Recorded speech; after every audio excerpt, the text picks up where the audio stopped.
The story begins not in a palace, but in the rugged hills of Tekoa with a shepherd named Amos. Suddenly, the silence is shattered. The Lord roars from Zion.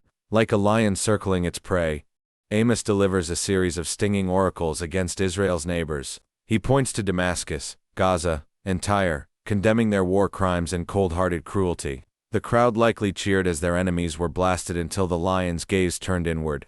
The trap snaps shut. Amos indicts Israel not for foreign wars, but for domestic rot.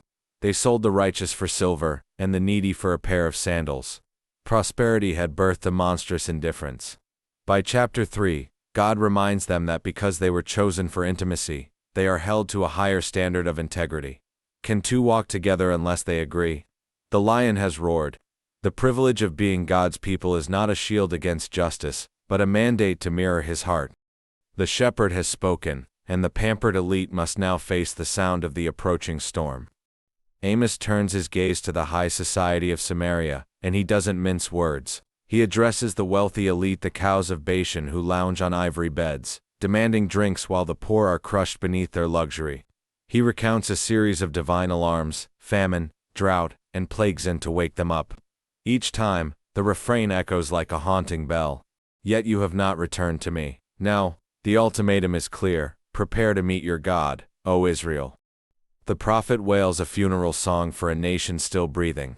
He exposes the great pretend, people flocking to religious festivals while hating the truth-tellers in court.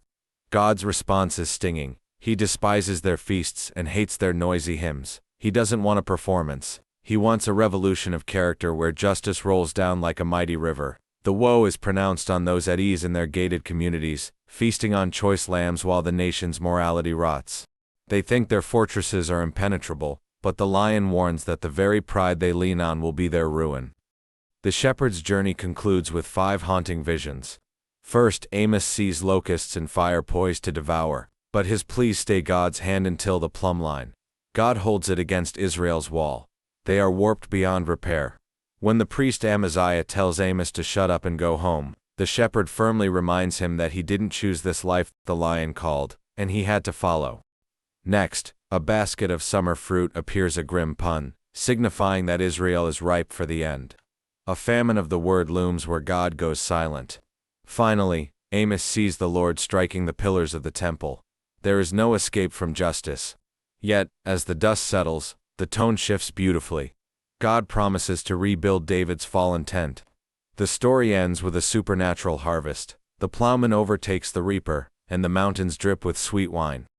The lion who roared is also the gardener who restores, proving that judgment is the clearing of the ground for a grace that never fails. Sub.